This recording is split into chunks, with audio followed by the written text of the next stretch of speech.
Are you in the temple room? Where are you? In the temple room. You know this room well. And where are you? I am in my downstairs office at Heidi in my home. All right. Very good.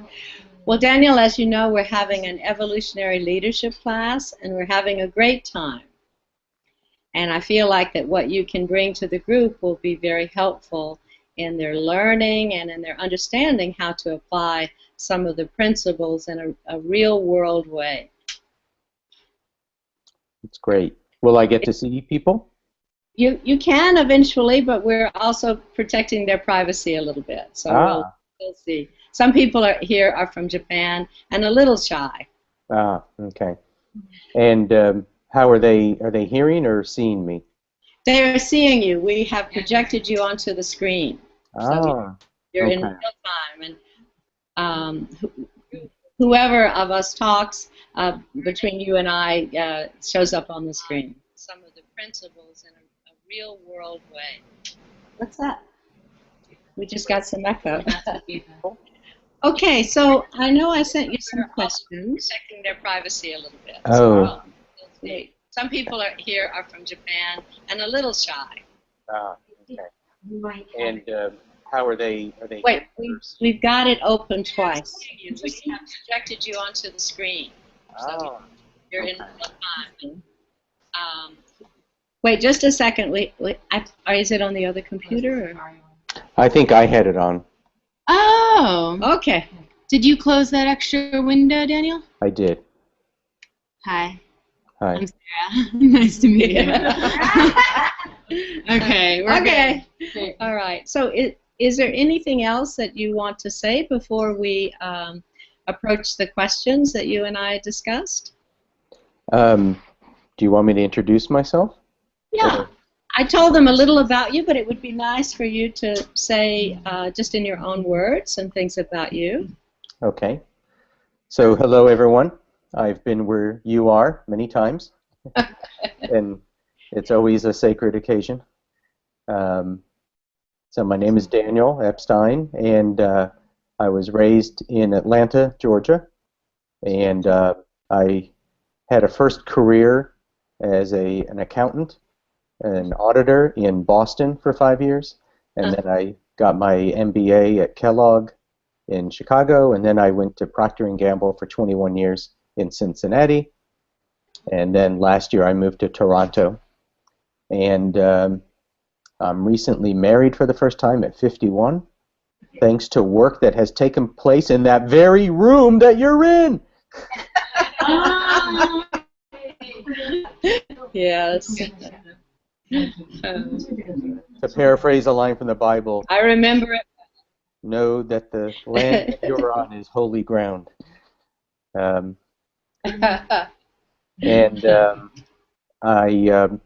Procter & Gamble, I had two main roles.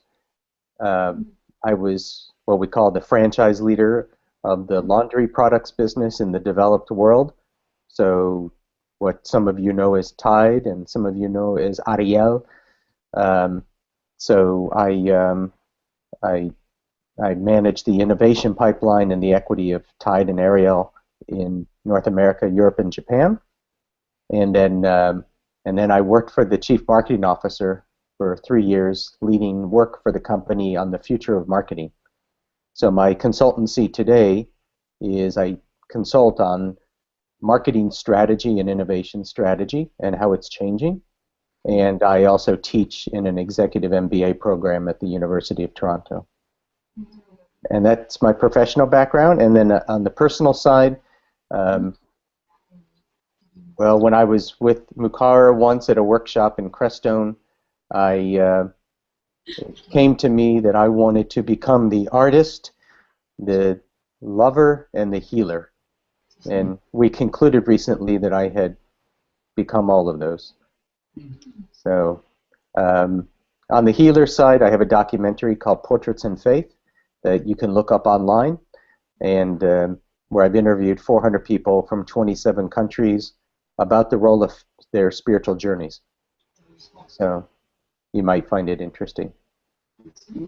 That's me. Beautiful.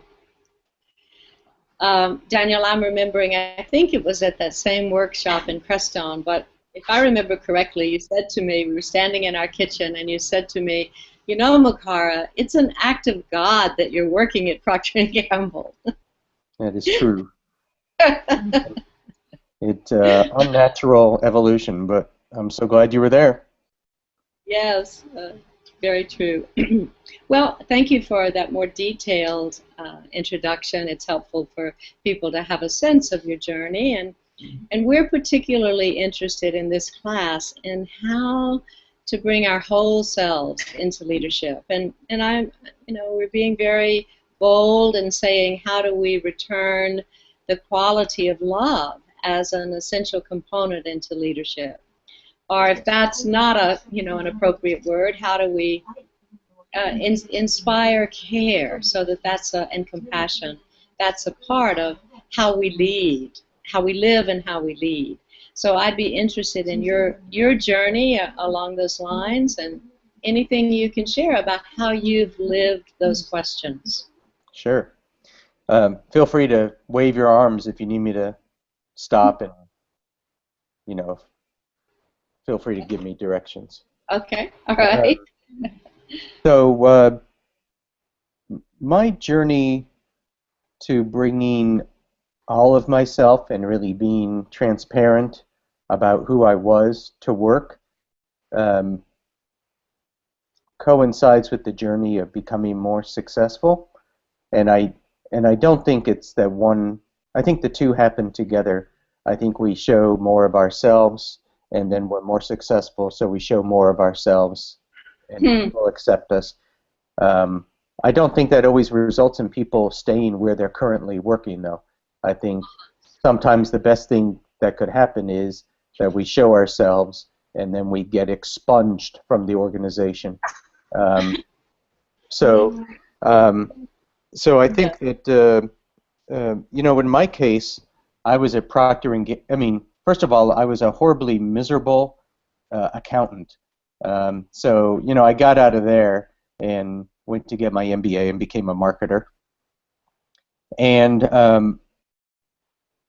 at Procter & Gamble, you know, my career path was up and down a lot.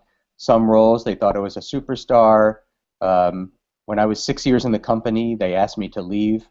Because, you know, it's an up or out organization. If you're not going to get promoted, they ask you to leave. Wow. And it's interesting that I've been drawn to two careers like that. Accounting firms work the same way, up or out, and P&G works that way in marketing, up or out. And you know, when they asked me to leave, I was still a junior brand manager, but I had hit some snags and wasn't getting along that well with some of my subordinates and some of my management, and I got caught in kind of a icky situation of personalities. Nothing illegal. I'm just saying, just personalities, and I didn't fit, and they asked me to leave, and I said no. Because, I mean, that was an option. You could say no, I want to work to get back on track, which I did, and then I went on to having a very successful career at Procter & Gamble. But I was also very lucky that I found a niche where I became more of a marketing expert as opposed to being a general manager. And I was just lucky. I was able to demonstrate certain talents to the right people at the right time. I think what I've learned is that I need help. I can't do it alone. So when I was in my laundry franchise role, I brought in Mukara to help me and the team become more transparent with each other about our conflicting charges, if you will. That, you know, I was in the global team, other people were in the regional teams, and they had no desire to hand any power over.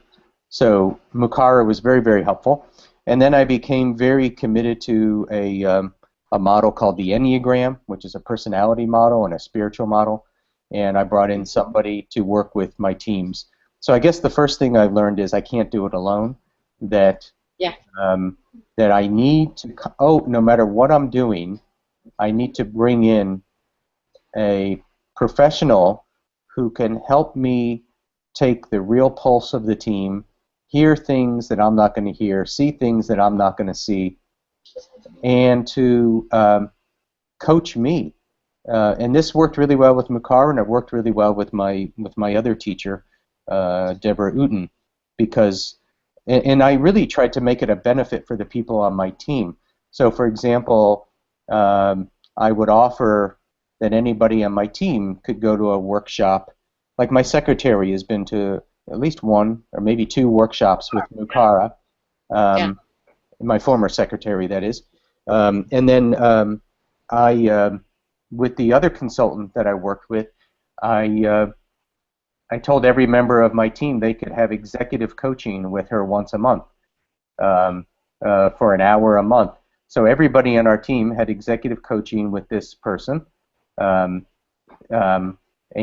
could come to workshops, and we would have her in to teach us Enneagram-based lessons every month, and for a full day every quarter, and for a full day, So there was a lot of immersion in a single model at a time that we, with an outside professional, that helped us say what needed to be said. And one of the big things that I didn't realize was because I feel so insecure on the inside, I didn't know how difficult and demanding I could be. And so and so wait, let's say that again. Cutting out a little bit, Daniel. So what I understood was you didn't know how difficult you could be. I didn't know how. Is that accurate? Yes, I didn't know how difficult and demanding I could be. Yeah. And I didn't realize that I created fear in a number of people on my team. And also, I'm very connected. It's just who I am. I don't do it for political reasons, although I guess I enjoy the political benefits, but I'm very connected. And so people knew I was very connected to the CEO of the company and to other people that I reported to. And so they, not only did they think I was difficult at times, but they thought that if I got on their bad side, if they got on my bad side, their careers would be over. I was given that feedback once. So these are things of the hidden self that I had no idea were part of the dynamic. Because I walk around thinking that the world's about to collapse on me. So having an outside wisdom holder who's approachable to everyone on the team helped me gain feedback that I couldn't have gotten otherwise. So I think bringing in an expert to work with me and my team to help us see what we're not seeing, to help us hear what we're not hearing, has just been critical for my success personally and emotionally. It's resulted in some amazing friendships with people who I thought I was at odds with, but turned out to be that I didn't need to be so fearful of them or so antagonistic. So I guess the work never ends, and it means that as a leader, I can never assume that I can do the work based on my own expertise. Mm-hmm. So I'm curious if I can ask a question or two. Is this a good time? Yeah. Okay. So as I listen to you, and also what how I've known you over the years, it seems like that the relationships that you made relationships with the people on your team and in your life the most important thing. Is that an accurate interpretation? Yeah, when I wasn't in fear. Okay. So when you were your best self, you were able to really give primacy to relationship. Yeah. If somebody, I don't know if you're familiar with the work of Amy Cuddy at Harvard. I'm just getting exposed to it myself. It's all about competency and warmth. Not familiar with that. Yeah, so she assesses people, brands, organizations on two dimensions: competency and warmth. Mm-hmm. And I'm just going to be learning more about it. I don't know enough to say anything more, but you know, the assumption is we assume competency at a place like Procter and Gamble, and if the competency isn't there, you just write off the person as fast as you can. And so if you get into competency questions with someone, it doesn't matter whether there's warmth. You just want them out of your fucking way as fast as possible, because it's, sorry. Yeah. It's okay. You know, because if someone's not competent, it drags you and the whole team down. And I've had people like that on my team. Hey, at some points I've been incompetent, but somehow I survived those moments. I think that once you demonstrate the base level of competence, all that matters is the warmth. All that matters is relationship. I see. Yeah. So there has to be a base of skill that allows for the functionality of the work to happen, and then warmth and relationship become possibly what sustains us. Yeah, I'm not saying that everybody would agree with that. You know, there is that adage of nobody cares how much you know till they know how much you care. That's great. Say that again. Nobody knows how much you... Nobody cares how much you know till they know how much you care. That feels true to me. But no, and I can imagine it would when you're working. But if you know, but if you're an investment banker and you've got to get the deal out tomorrow, it'd be good if you would have built relationship over time. But tonight, I need you to know how to run the numbers. So, so I just believe that we can't. I'm sure it's chicken and egg. I do believe that competency and warmth, or competency and relationship, go hand in hand. And I suspect that if you have too much without the other, you don't have balance. You know, I don't think we can talk about a professional world, where we have a lot of warmth and insufficient competence. So as a leader, we have to be concerned about helping the employees or the other staff members to develop competence at the same time as we are creating a culture that honors and respects and welcomes warmth. That's right. And connection. Yeah, and as a manager, as a manager of managers, which is what you are when you rise in the organization. So when you're a manager of managers, you want people who know how to develop warmth and trust. Yeah. You know, I was coaching someone from my executive MBA class yesterday, and he wanted career advice. And I told him, well, you know, you're at the point where competency should be irrelevant. You should just be demonstrating it. And to use a model from a woman named Janet Reed, she said everything after you show competency is fit, familiarity, and trust. Yes. So it's all a variation on relationships.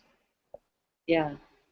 Well, I wonder if you would speak a little bit about how your project of Portraits in Faith influenced the perception of you in Procter & Gamble, and also what that contributed to your competency and your warmth.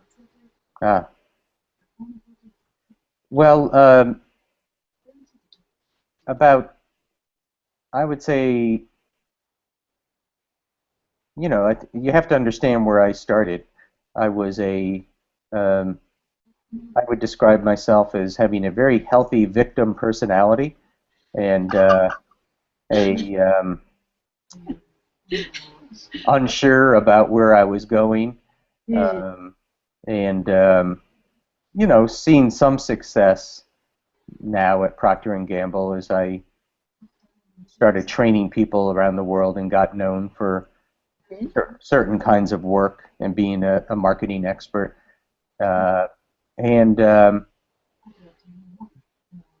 you know, the project started as a way for me to honor the journey of other people and to hear them speak about faith. It's a very deeply personal project. I felt like I needed faith, and I needed to hear people talk about theirs, and I knew enough to know that there wasn't one version of faith, and that I knew that all roads were honorable if if if they were love-based and did no harm to others. So I started working on the project, and it became a really wonderful calling card for me. At work, people knew that even though I was a workaholic, they started to know that I was spending vacation days staying on in different places we had to go for work to interview people about their spiritual journeys.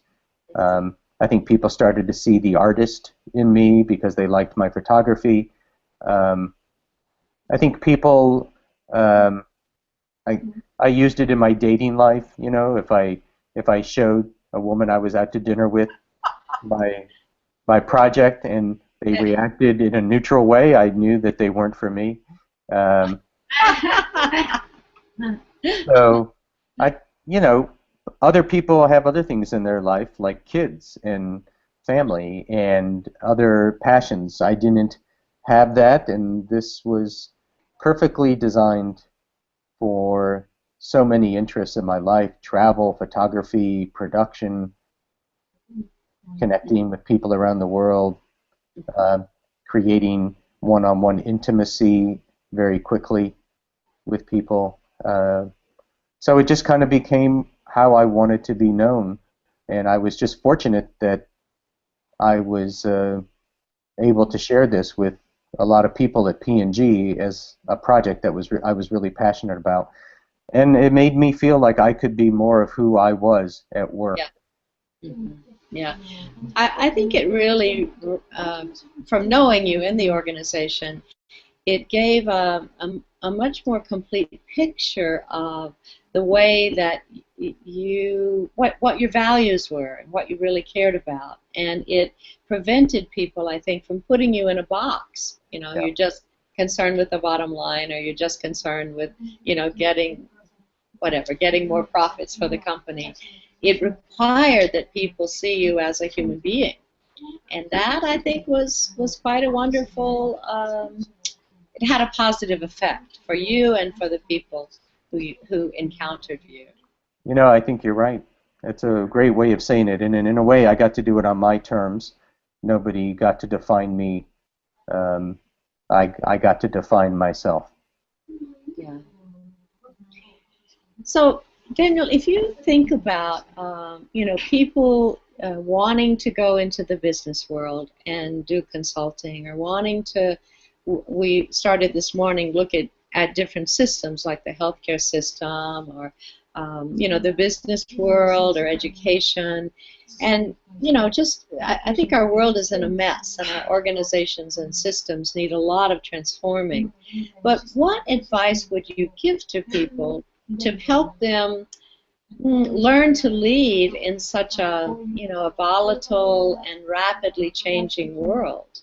I mean, how do you get the train to stop? It seems like things are changing so quickly. What advice do you have? Well, I believe that the world is too complex and there's too many data inputs to try to analyze our way to greatness. I think that it's incumbent that each of us finds our way to greatness, not in an ego sense, but in a contribution sense. And I don't think that we can find our way to greatness unless we are really passionate about that space. I think it's hard to have a great impact on the world when you're just doing a job. And I happen to believe that the ability to contribute at that level comes through pattern recognition. I believe a lot of what people think is brilliant is just really good pattern recognition. You know, like I can, because of my 21 years at Procter & Gamble, you could literally just pop me down in front of any business, and I could, within 5 minutes, I can tell you what the issues are because I know how to triage a business. Right? And so it could be chocolate, it could be tires, it could be underwear, it could be houses. You know, between my CPA background and my brand management background, I can I can dissect any business pretty quickly. But so there's a great deal of experience and quote unquote wisdom. Not that I feel so wise, but I think that whatever it is, we have to find our way to being able to make a profound contribution in the world, and I think that that happens through consistency that enables you to have strong pattern recognition and to discern things intuitively without having to think them through linearly. So I think that each of us has to get to that place in a space of passion where we can provide guidance to an organization at an intuitive level, and that intuition comes from pattern recognition, I believe. I've been saying to the group that we have to get quiet enough and centered enough that we can hear the whispers of the organization or the group that we're working with. So I think we're saying the same thing about the role of intuition and of listening deeply. Yeah, and I think that there's a great little story that I once heard that I'll tell now. Okay. Which is I heard Malcolm Gladwell speak once at the big advertising festival in Cannes, and he was talking about risk and about risk-taking. And he said that risk-taking is not one thing, but it's many things that get combined together. And the story he told was of the founding of IKEA in Sweden. When the guy in Sweden who founded IKEA realized that 50% of the cost of furniture was assembly, and that he wanted to sell disassembled, unassembled furniture, he was blacklisted by the furniture raw material suppliers in Sweden because they didn't want to be a part of destroying value for the furniture market. And so without a supply chain, he needed to come up with another plan. So what did he do? He went to next door neighbor, Soviet-era Poland, and he created a sourcing deal where he sourced and had his furniture put together in Poland, Soviet-era Poland. And what Malcolm Gladwell said was, everybody says, oh, what a risk taker he was. But really, what he did was he reduced operational risk, but he took on great social risk. And so Malcolm Gladwell says that a lot of the time when people think that we're being a risk taker, we're really not. We're actually reducing operational risk. But when it comes to the social risk, what Malcolm Gladwell says is when he interviewed a whole variety of people about why they took on the social risk, in this case the risk of going to Soviet Union and making a deal, the answer was always the same. It was just the right thing to do. Wow. That's great. To me, that's the same as listening to the whispers, which is, you know, you have to be managing your entity to reduce operational risk, but you have to be quiet enough to listen to the whispers so you know what the right thing is to do. Yeah. Oh, we're losing you a little bit. You there? Yes, go ahead. Okay.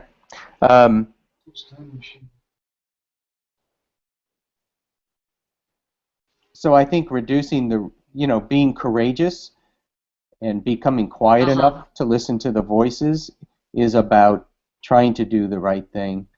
I think for me, as you said before, learning to show all of who I am at work on my own terms was definitely really important.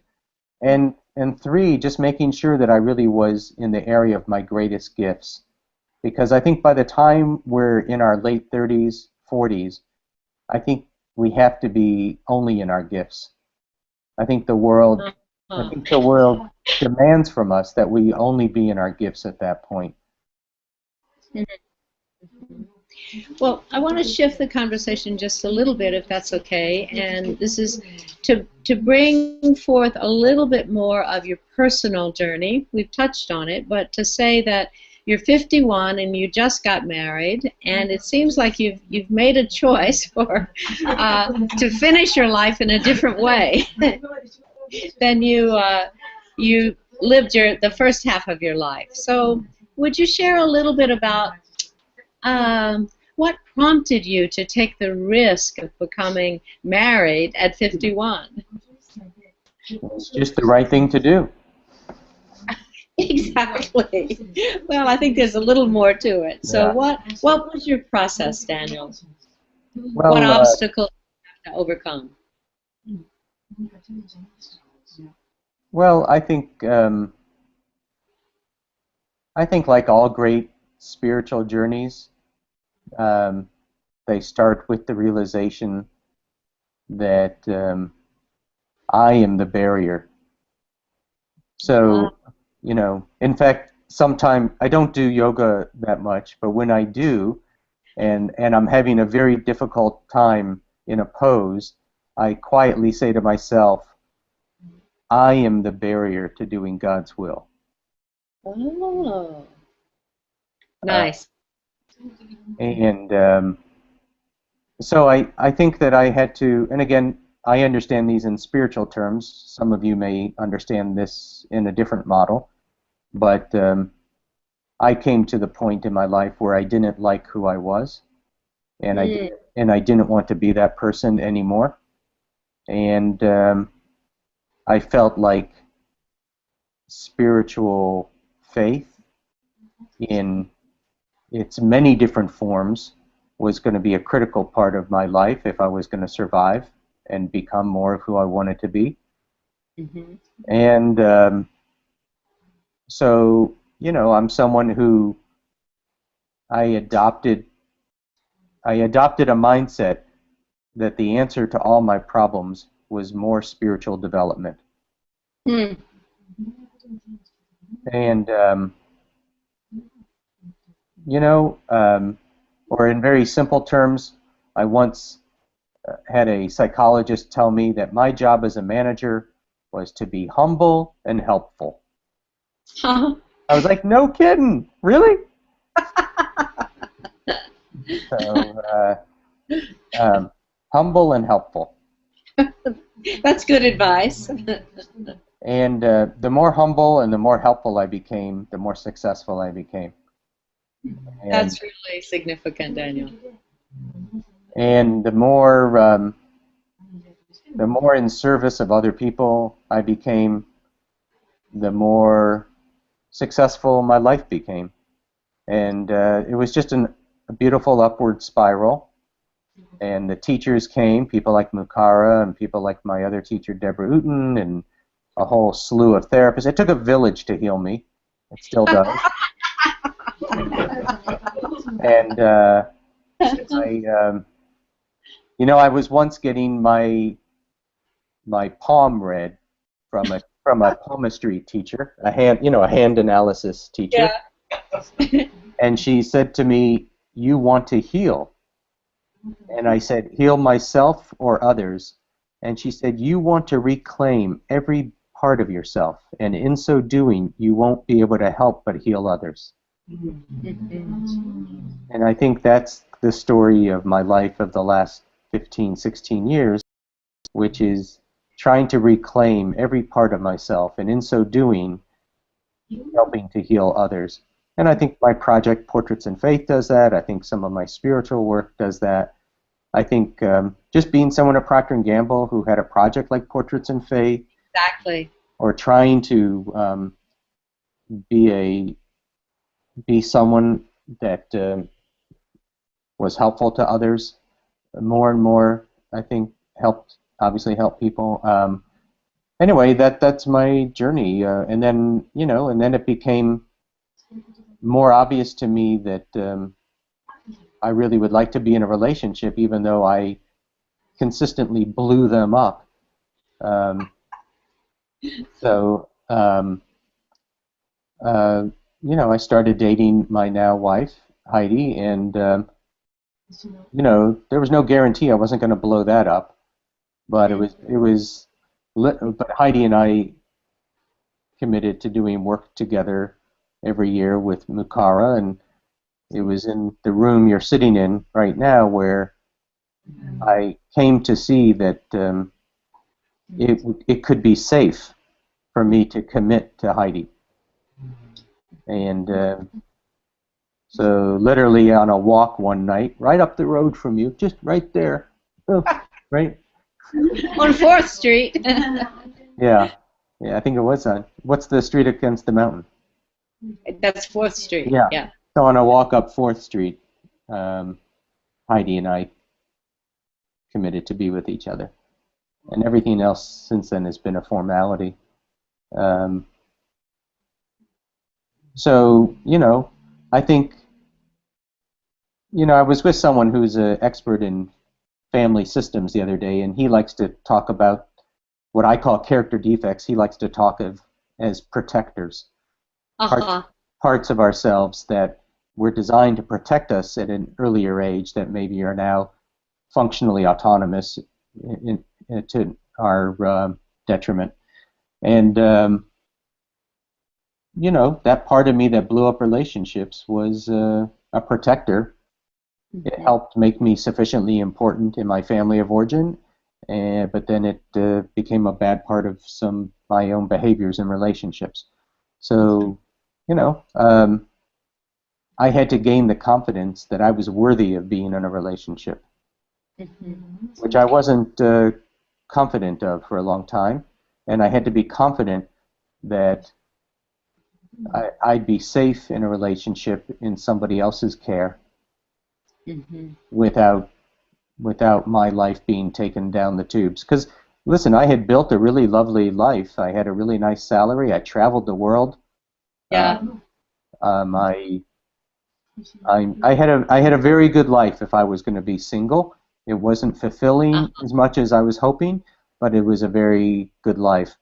And if I was going to turn myself over to a new life in relationship, I needed to feel safe that it was a good decision.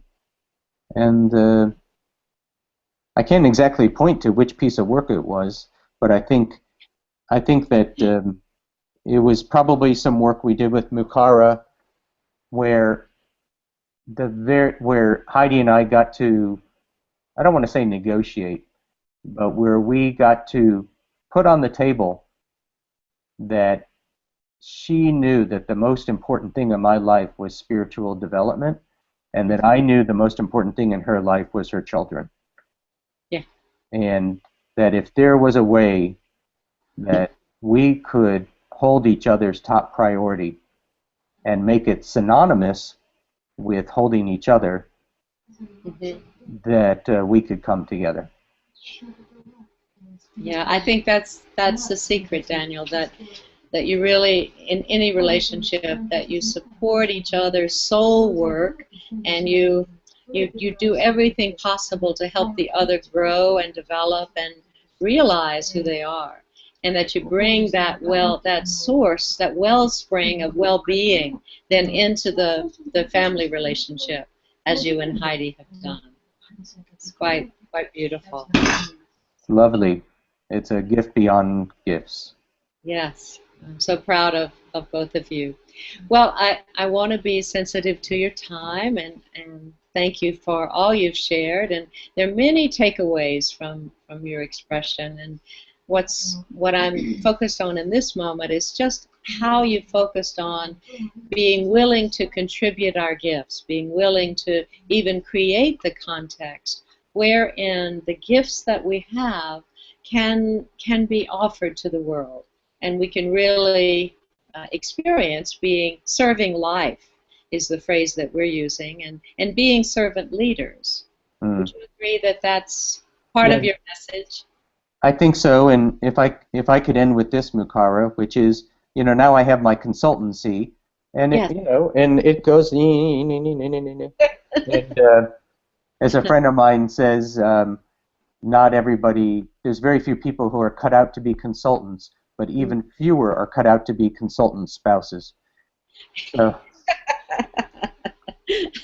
Yeah, it's true, because it's not so steady. Yeah, so I'm up and down a lot, and two things are coming to my awareness as I'm struggling to get a more consistent flow of clients signing contracts. The first one is, am I really in my gifts? Am I focusing on how to really help people, not tell them what I know? And the second thing is, am I honoring my soul mission? So I literally think, because I haven't worked on my Portraits in Faith in about 2 months because of how busy I gotten, and so I actually believe that what my business needs is for me to also go back and pay more attention to my soul mission. Yes, yes, that's beautiful, Daniel. Well, I thank you so much for your willingness to share. And I honor our long-term relationship, and I look forward to being together in December. Absolutely. Yes. Bye, everyone. Thank you so much. Bye-bye.